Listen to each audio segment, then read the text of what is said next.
Hoy estamos en Afuera de la Caverna para discutir un solo tema, un tema muy concreto, la unión de los políticos, la posibilidad de la unidad que ha ido quedando desplazada y es cada vez más un recuerdo político. Y la pregunta es, ¿se podían unir? Y hablamos claramente de Mesa y Ortiz. ¿Había la posibilidad de generar una alianza?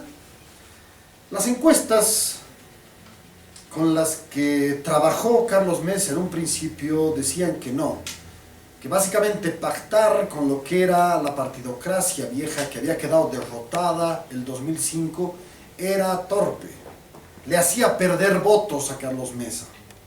Esta era la lectura que se tenía, los políticos del pasado que se queden en el pasado.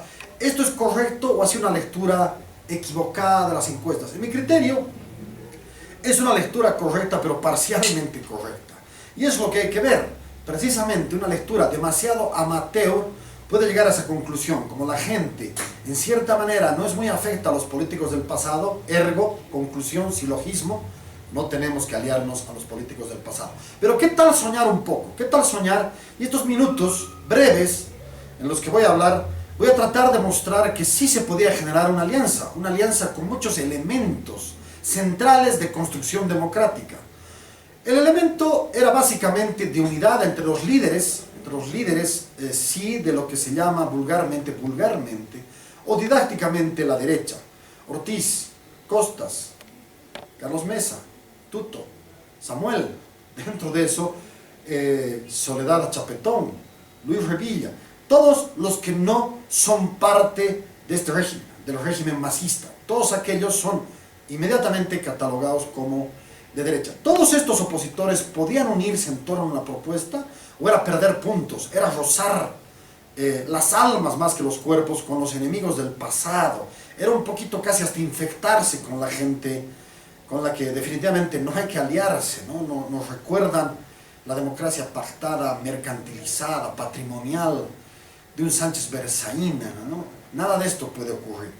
Sin embargo, primer elemento, yo creo que sí era importante pactar y era importante primer elemento, ir a la casa de Rubén Costas y decirle: Rubén, tú quieres ser alcalde de Santa Cruz, Óscar Ortiz, tú quieres ser gobernador, ¿por qué no hacemos exactamente eso? Y además yo me comprometo, yo Carlos Mesa, como único candidato, por favor, declinen su candidatura y les ofrezco esto, y podemos aliarnos en torno precisamente a esta serie de propuestas. Yo, Carlos Mesa, les ofrezco que las empresas públicas que han sido mal manejadas, y hemos visto Quipus, y hemos visto el ingenio San Buenaventura, y hemos visto la aventura de más de $1.000 millones con la planta de urea, que no produce con toda su capacidad, no más de 1/3 de su capacidad instalada, etcétera, etcétera. Se consume, se chupa 1/3 del presupuesto. Imagínese usted que de su presupuesto familiar de 3.000 bolivianos, 1.000 bolivianos, 1/3, se van en estas empresas que pueden terminar siendo claramente ineptas, inoperantes, no sirven, es lo que hay que decir, es tirar entonces la plata a la basura. ¿Qué tal si les dices, en vez de gastarme esa plata en empresas públicas, voy a transferir más hacia las regiones metropolitanas, a las grandes áreas metropolitanas? En otras palabras, si ahorita, no sé exactamente el dato, tu presupuesto en la alcaldía es de 1.000, te voy a subir a 1.300, 1.400. Si tu presupuesto en la gobernación es de 1.500, te lo voy a subir hasta 2.000. Pero quédense ahí, hagamos un pacto territorial enorme. Primera condición entonces, redituar la democracia pactada, pero una democracia pactada precisamente con las áreas metropolitanas del país, ¿no? Redituar esta democracia pactada, pero territorialmente. ¿Qué conllevaría eso? Señores, en Cochabamba, vayamos con los mejores. Ya lo hemos visto como ejemplo en Ecuador, donde un presidente, León Febres, terminó siendo además alcalde de Guayaquil. ¿Qué tal decirle a Tuto? Estoy soltando nombres, no importa, podemos cambiar los nombres, pero intentando buscar a los mejores, a los con mayor impronta e ímpetu político. ¿Qué tal decirle a Tuto que es Cochala? ¿Por qué no eres el candidato a alcalde en esta plancha común que vamos a hacer? ¿Y qué tal decirle a Samuel para La Paz? ¿Por qué no eres alcalde? Y vamos, ¿no es cierto?, con la Soledad para alcaldesa del Alto. Y hacemos entonces una plancha territorial metropolitana alucinante, ¿no? Óscar, Rubén, Tuto y Samuel y Soledad. Por supuesto que los nombres pueden cambiar, pero esta lógica de democracia pactada, redituada, es y podría haber sido esencial. Primer elemento a favor, precisamente redituar los pactos y no la imposición masista a la que nos han acostumbrado estos últimos 10 años. Segundo elemento absolutamente central, no gobernar solamente para las áreas rurales, con un ruralismo extremo, casi fundamentalista, no. Entender que el país en 2030 va a tener el 80% de su población en las ciudades. Por lo tanto, las áreas metropolitanas, ¿no?, fundamentando la existencia de lo que son las megalópolis, las ciudades grandes, ¿no? Ese es el término correcto, y por supuesto nosotros lo concebimos como metrópolis y procesos de metropolización. Podríamos entonces urbanizar el análisis, urbanizar el desarrollo de Bolivia, dándole un contenido claramente pragmático, además atendiendo a lo que hay. Bolivia es el conjunto de sus ciudades, y sus ciudades son Bolivia, es decir, el país va a estar urbanizado y cada vez más urbanizado. Perfecto.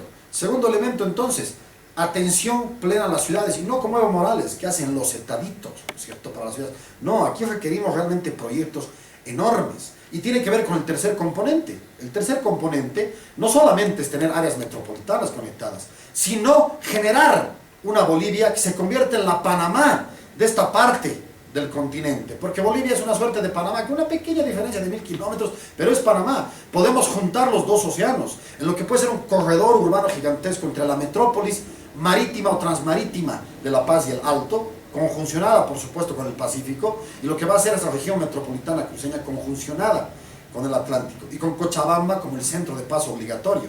Eso va a generar un cordón urbano inmenso, es lo que se llaman conglomerados urbanos, en teoría política del urbanismo, conglomerados urbanos gigantescos, un territorio enorme que sirva casi como conducto, ¿no?, como un conducto, teniendo una carretera que vaya del Pacífico al Atlántico en 48 horas.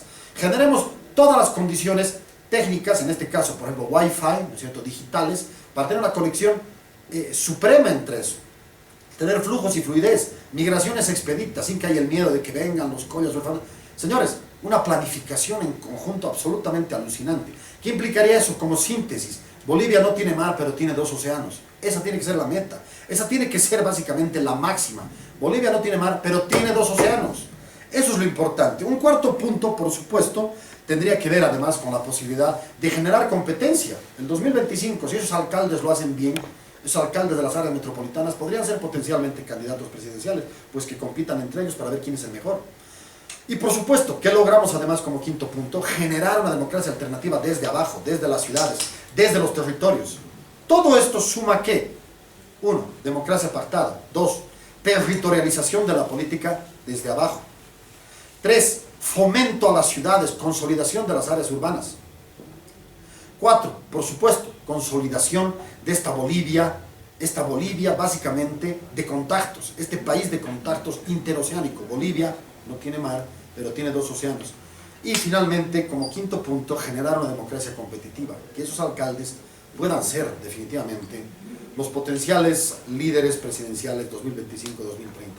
Es decir, pensando con un poco de imaginación, cambiando los nombres, una propuesta de este tipo, por supuesto que nos lleva a aliarnos con políticos del pasado, pero políticos del pasado que tienen calidad, que tienen todavía vigencia, que pueden proponer mucho. Y en todo caso, no se trata de propuestas individuales, se trata precisamente de una plataforma conjunta, unida, de propuesta de país diferente, no la propuesta de país de una democracia cada vez más inerte, de un ruralismo marcado, de una Bolivia básicamente sin mar y descontextualizada del Pacífico. No se invirtió nada para fomentar el corredor bioceánico